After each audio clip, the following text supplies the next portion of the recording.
Hello, hello, hello, and welcome back to yet another pop up live. And I am very excited today because I have a special guest. And many of you know that a deal rarely goes sideways overnight. Most of the time, it deteriorates quickly over a period of time. A lien recorded here, an entity filing here, maybe even a second mortgage that surfaces only when the borrower is already in distress. And by the time any quarterly report reflects any of that, the window for early action, the window to come to a solution has usually closed. So today we're going to talk about the gap between what gets reported and what is actually happening inside a portfolio, and why the risks that matter most tend to show up between the reports and not necessarily within the report. And I'm very excited to have Itay Elyasof today, who actually does this for a living. He studies this gap for a living. So Itay is the CEO of Alefy, where his work centers on continuous portfolio monitoring, surfacing the risk long before they reach the servicer report. And he spends his time exactly on the problem that many investors and frankly even some lenders notice in hindsight, namely what is changing inside a portfolio while everyone is waiting on the next reporting cycle. So Itai, it's a pleasure having you. Thank you for being here today, and I very much look forward to our conversation. Thank you so much for having me, and thank you for allowing me to share not only my story, but as you said, that gap that not many aware of. Absolutely.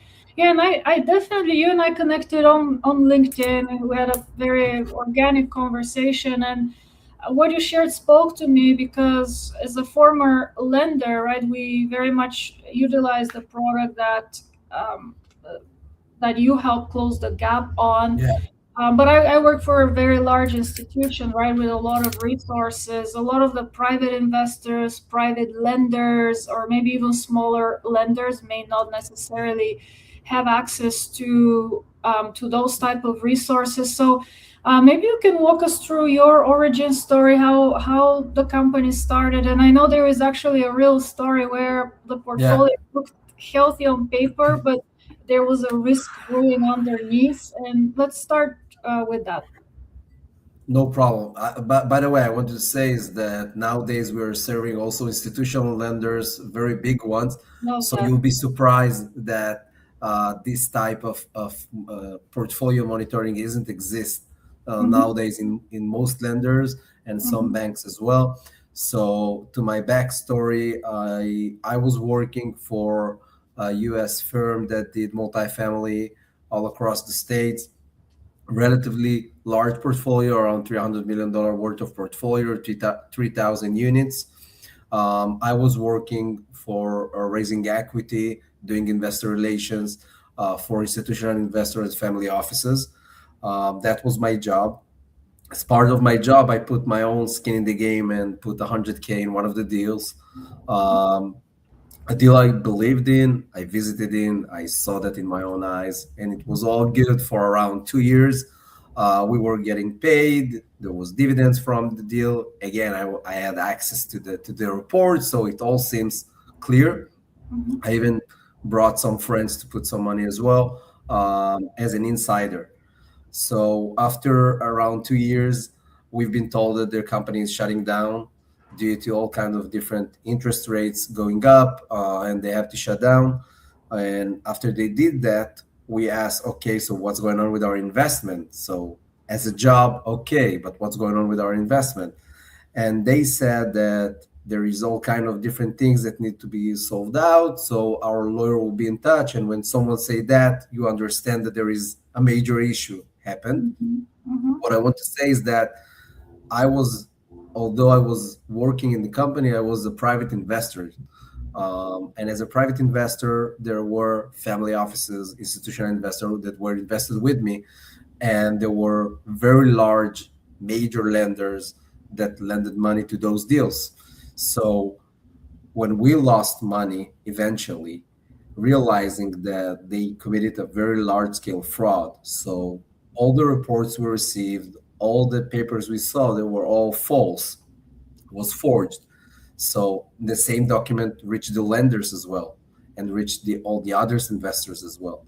So when we realized that, after we were down for a bit, and after a month or so, we thought of this idea that if we lost money as private investors, but also very large lenders, very well-known lenders, lost money in the same deals, in the same fraud. There were double pledging. There were so many different use cases. That's where we came with the idea of starting up and take those risks in time. Well, I appreciate you sharing. And most people think that if there's a lender involved, the deal has been fully vetted, or if something material has happened, it will automatically show up somewhere. And so, based on your experience with all that data that lenders and even investors, a lot of them being sophisticated, smart Mhm. individuals, that they already collect, why do you think some of these signals stay invisible until they become a problem? And what is it about how the industry monitors, or maybe not, that lets it slip through and blow up, so to speak, right, when it's too late? Yeah. So what we saw is that everyone doing their DD up to the closing pretty Mm-hmm. good. I mean, in general speaking, checking the sponsor, checking the area, checking the deal, checking the financial, checking everything, running title searches, doing title insurance. So covering themselves up to the best possible way up to the closing. The Mm-hmm. day after the closing, everyone, and I mean everyone, investors, lenders, everyone is focusing on performances only. What's the status of the construction? What's the rental? What's the P&Ls? What's the number? What's the dividends that I'm getting? What's the income that I'm receiving from the property? So everyone is looking at performances. No one check if there are litigation against the sponsor in other deals. That means that is not focusing on your deal. Nobody's checking if there are new debt because the sponsor is with his back against the wall. Now he has some margin on the LTV and he can take a second position lien, although it's forbidden to do so in the commercial agreement in front of the lenders, in front of the investor. So he's not allowed to do that. If he Mm-hmm. technically can do that, yes, of course.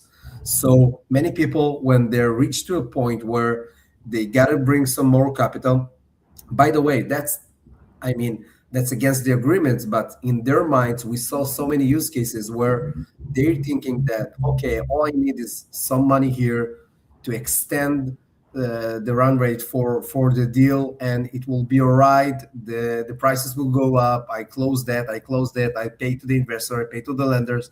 But we know that in reality, when someone starting to go down, he will fall eventually. Mm-hmm. Another point that we are seeing is involuntary liens. So people doesn't realize that when there are involuntary liens, doesn't matter if it's from the city, which can foreclose the asset before the lender and before everyone, or Mm-hmm. from private contractors that the guy hired. So those problems will be the lender problem as soon as he wants to foreclose the asset. So many lenders saying, no problem, you won't pay me, is on default, I will foreclose the asset. Okay, what if you will find out that there are involuntary liens in a very high price that it's not worth it? Mm-hmm. So that's why we believe that monitoring those signals, UCC filings on the entity, litigation, not only on the borrower, on the SPE that purchased the property, but also the actual sponsor. Mm-hmm. Because if a guy has portfolio in New York and in LA, so the New York portfolio is okay, but in LA everyone is suing him. That Mm-hmm. means that there are issues that in some point will get to my portfolio in New York. Mm-hmm. Absolutely. And I love that you brought up the point of monitoring, right? And I always encourage that with private investors, passive investors, or even co managers and co GPs, right? The deal doesn't end at closing. And yes, of course, execution is important, as you astutely pointed out, but you really have to keep track of everything, including some of the background activities that may be taking place. So maybe let's get a little bit more concrete. What are some of the early signals, or the actual monitoring that you and Yeah. your company do, whether it's liens, UCC filings, bankruptcy filings, and maybe speak a little bit more to that, and how does your company surface those right before they reach the news, so to speak? Right. So what we do, we are, as I said, we understood that you need to monitor the deal not only through the performances and financials, but check the background, the actual records of those deals, because that's the truth. The things that lies in the records, that's the actual truth. No PDF, no presentation can tell Mhm. you what's the actual status of the property. So what we did, we brought data from a lot of different places, a lot of different data sources, in some cases directly from the source, in other cases through other data vendors. So we brought all in one place, combine that, and think of it as a ping pong ball that's running in between different sources to create the actual picture, the actual truth in any given moment. And after we're setting the benchmark, we continuously monitor that records in order to detect a change. For Mhm. example, as you said, if there is a new debt, a new mortgage recorded, assignment to a mortgage, a foreclosure or notice of lien on the property, involuntary liens, mechanic, HOA, tax lien, tax due, all kinds of different things that can affect the deal. We also, for example, we are monitoring mailing address of the owner of the property. Why? Because a guy can sell the LLC, sell his shares Mhm. without committing a transaction. So you Mhm. want to know if the address, we saw a use case where a guy changed the mailing address from Ohio to Texas. That's a major thing. No one is just changing a different state in the middle of the deal without letting people know. So we're tracking those changes in real time. And as soon as we detect a change, we alert. So we do that on the property level and on the entity level, because I give some examples. When someone running a title, in most cases, the title only covered the actual property. What if, Mhm. as I mentioned earlier, there are bankruptcies, litigations, UCC filings? That's all happening on the state and federal level. You won't know that if you're running a title on the property. The property can be fine, mortgage ownership without any involuntary liens. So the property Mhm. is fine, but you are seeing the problem starting on the entity. It will reach the property in some point. So Mhm. you need to be aware of that. And as I said, in most cases, you ask about how we detect risk in real time. So Mhm. in most cases, what we do, and it's up to the client to choose whether or not he wants to monitor that, but we are monitoring three layers. That's what we recommend. We monitor the property, that's on the county level. We monitor the borrower or the SPE that purchased the property, Mhm. that's the entity layer, and the Mhm. sponsor company. Because Okay. as I said, if a guy has multiple LLCs, multiple LPs, you want to know where his mind is. If someone Mhm. is suing him, sometimes it's okay, it's eviction, it's something, it's happening, it's okay. Right. But sometimes you're seeing many different lenders suing the same guy for not paying them. That's where Mhm. you know that, okay, things are starting to happen. Yeah. And I love that you brought up this example, because sometimes maybe you get a laundry list, and the one example that comes to mind, and maybe you agree, maybe disagree with me, right, is the mechanics lien, and especially if you get into a dispute with the contractor. So it may be material, maybe may not be a material, and a lot of times the trick is really knowing which data really changes the risk profile of the deal. So when someone, for example, enrolls in the monitoring program, do you work with them to help them separate the real risk signal from the noise, and how do you distinguish between those two? Yeah, Because it's not always easy, right, to pick up on the nuance, definitely. but you also don't want to overreact either. So. Exactly. So in some cases, we're letting our clients determine, okay, I want to get notified about this and that. Those things not concern me. And anyway, what we did is that we're sending a weekly email. We Because we don't want to spam your email with 1,000 different, especially when you have a large. We have clients with 6,500 loans. We have clients with 10,000 loans. So you don't want to spam their inbox. So we're sending an email once a week saying, in those properties there was these changes, click here to get more data. And if you're a huge company, so of course you have team that working on each product, so it's easier for them to go through their portfolio. What we do when someone on board, the first thing we're doing is that we are pulling all the data at once. It takes a day or two. You're seeing that we are setting a call to go through the data, saying that's the actual current data. That's our benchmark. We'll start monitoring from that point. The reason for that is that first, we already find things they don't aware of them on day one. And second, in some cases, they are seeing things and saying those one are false, remove them. We checked them previously. There was a title that run that found all kind of different things. So remove those. So we are cleaning the portfolio, and only then we are starting to monitor. And as I said, we are not spamming.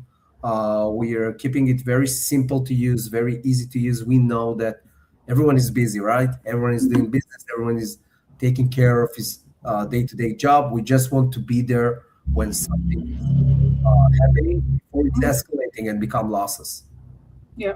And I love that you share that, and that you manage, right, manage expectation, manage the information flow. So I guess from a investor, family office principal perspective, or any, which is our typical audience, anyone watching this, what is maybe the one question they should be asking their sponsor, GP, or lender about how Yeah. their capital is being monitored between reports? Yeah. So we actually work with quite a lot of family offices and GP funds, because a co-GP, because what's happening is that we're seeing that mostly with pref equity, but also with co-GP. When someone is saying, I'm a co-GP, I'm the GP of the deal, I know everything, I have access to the bank, I have this and that, I have promotes, you know the deal. They are feeling like they are safe, they control the deal. What they don't know is that if there isn't the actual operator, although it's just a co-GP with 10% in the deal, if he's authorized to do negotiation with banks, if he's authorized to do all kinds of things, even though you have pref equity and a very strong agreement in front of the guy, again, we're not suggesting that everyone doing fraud and everyone is, but things happen. People need capital in some cases and turn to their actual assets to gain that capital to make their business keep on running. So even if you think, and especially if you think that you are immune because you have a pref equity agreement or you're a co-GP, in those places, everyone has an exposure to the operator. That's why I would suggest them to keep an eye on that, not only from the reports, from what he's saying, because if you're living in LA, for example, and you invested as a co-GP in Texas, in Ohio, in Chicago, in whatever, you're not visiting the deal every day. You're not living it. You're living in between reporting cycles, once a quarter, once every 6 months, once a year. You're living in between those report cycles, and you're not aware of what actually happening in the records.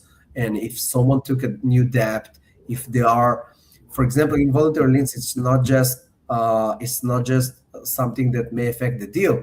It's just that there is a poor management. Someone is not paying those people going into the lien on the property. So maybe there is a management problem. So it's not even the operator, is the management company, but still, you need to keep an eye on those, because we see so many places where they present a very pink picture. Everything Right. is bright, everything is good, everything is progressing, Right. but there are things behind the scenes that you should be aware of.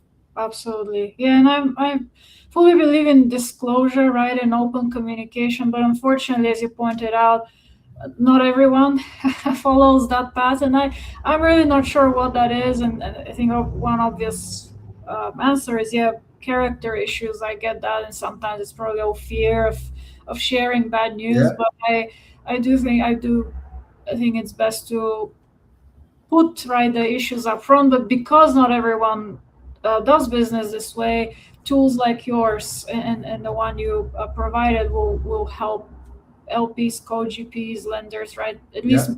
partially mitigate some of that disclosure risk. So, if anyone would like to connect with you directly, maybe get a demo of the product, what is the best Sure. way to do that?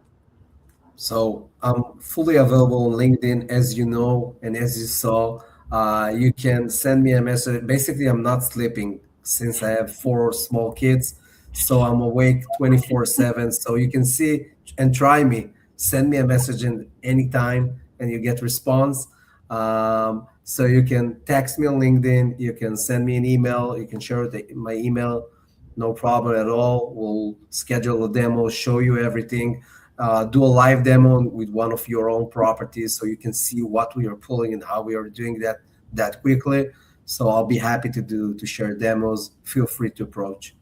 Absolutely. And I'll share your contact link in the comments as well so people Perfect. can connect with you directly. And really appreciate you taking the time to share it. I think it's a very relevant topic. And for someone like Thank you me so much. who appreciates risk management and due diligence, I think it adds a lot of value to many family offices, investors, and lenders. And for those of you who may be tuning in for the first time, I host these pop up live events on a weekly basis where we talk about relevant news, updates, and topics pertaining to passive investing, risk management, due diligence. I do have something big coming up on July 11th. So if you'd like to be notified, subscribe and follow. And with that, I wish you a blessed day.